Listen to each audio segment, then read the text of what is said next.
everybody! Here I am again! And today we are going to prepare something very special because today is November 2nd and is the Day of the Dead. And one of the most important things that we as good Mexicans put on the altar to invite our dead to celebrate the day with us is bread of the dead. But the amazing part of it is that the dough that we're going to prepare today is not only good for bread of the dead, or Pan de Muerto as it is called in Mexico. It is also good to make many other delicious breads as Rosca de Reyes for the 6th of January or conchas for breakfast or dinner.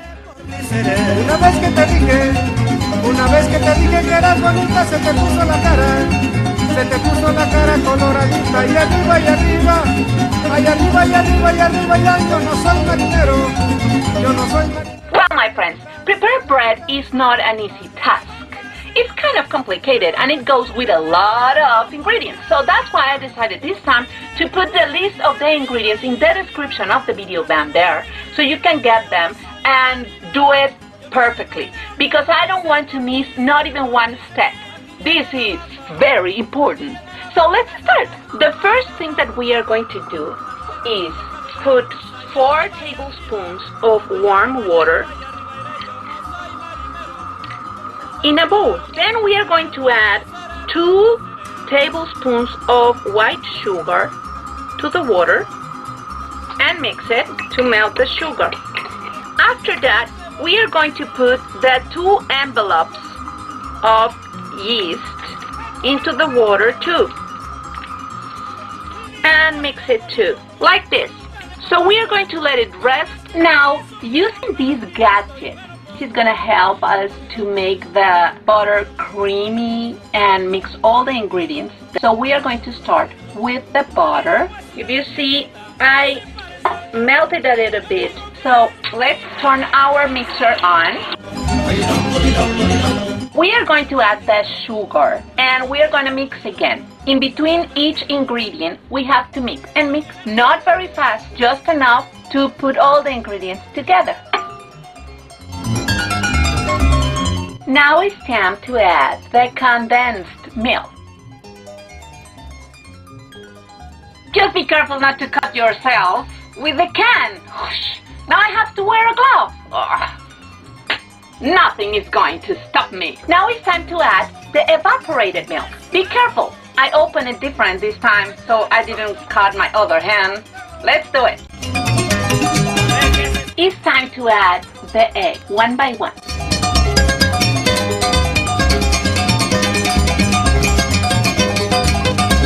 Now it's time to add the 4 egg yolks. And mix everything again. And now we are going to add the last liquid ingredient, which is the orange blossom water. If you don't find orange blossom water, you can also use roses water. And normally you can find it in the baking aisle. It's not very difficult. But don't worry, if you cannot find any of those waters, just use regular water, it will work the same. Now let's add the mix of yeast that we already have and mix again. Now it's time to add the flour to our mix. But remember what I always tell you. Whenever you are going to prepare bread, you need the hook. If you don't have a hook, you have to work it different. You have to put all your flour in a flat surface, make like a little hole in the middle, and add all the ingredients little by little at the same time that you mix with your hands. So add the flour cup by cup.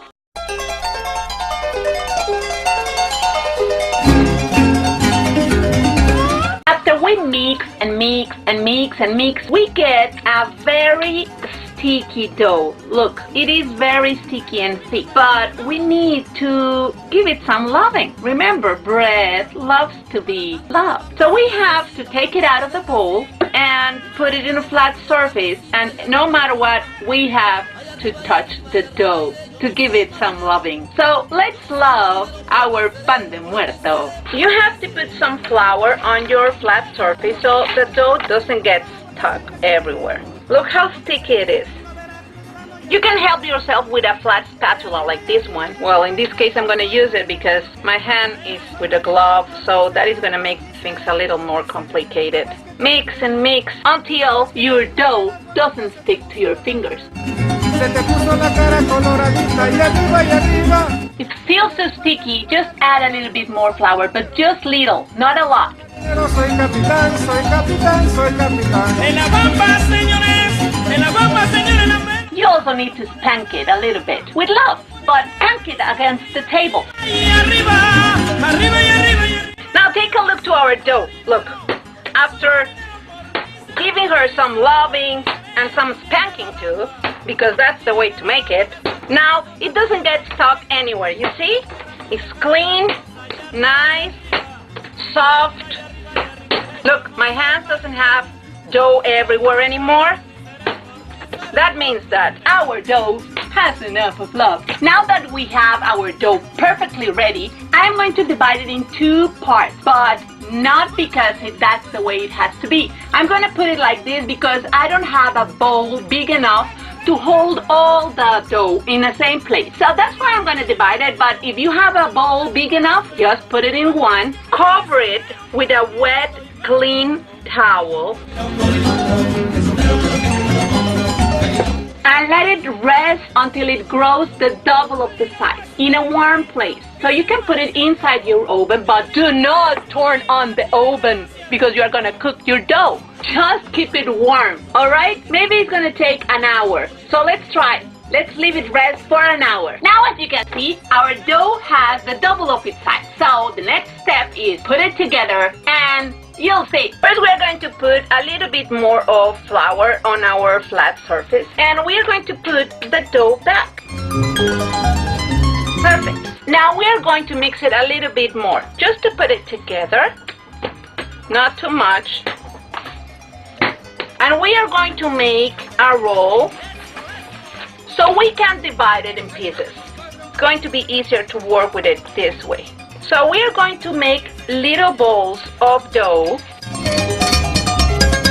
of the size of my hand like this, and we are going to put them in a tray that we have here already with wax paper. So we are going to continue making the little balls of dough, and we have to leave enough space between them because they're going to raise very well.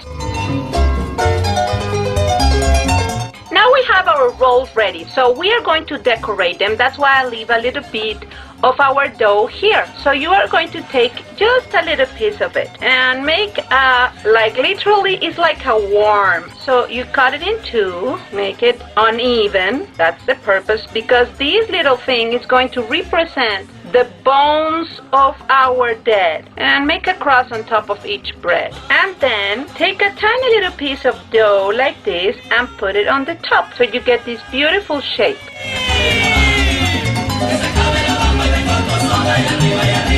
Perfect. Now we have all our breads with the tiny little decorations on top, which represents the bones and the skull of our dead. And we are going to leave it resting for another 40 minutes while our oven gets hot. Now our oven is hot, so we are going to put our bread, which is super beautiful. If you see, it grew a little bit more. So we are going to put it inside.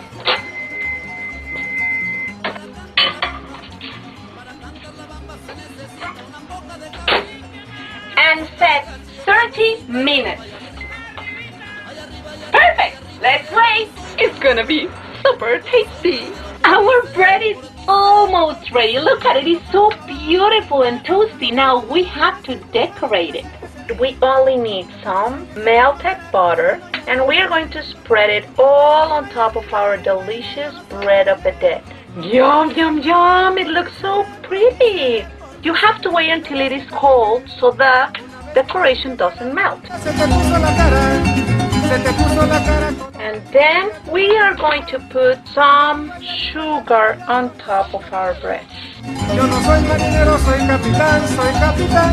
And now our Pan de Muerto is ready. Look, it is perfect. Look at it. It's beautiful and smells like butter. You know what? This goes perfect with the café de olla that we prepared last week, or with the atole de fresa. It is also perfect for that, but this time I'm gonna have it with a glass of milk. So let's taste it. My favorite part of the bread of the dead is always the little bowl that it has on top.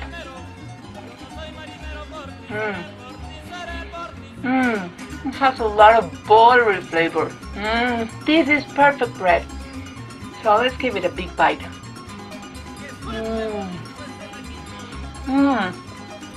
Check out the dough. It's fluffy. Something that we do in Mexico with bread is put a little bit of moist in it, like this.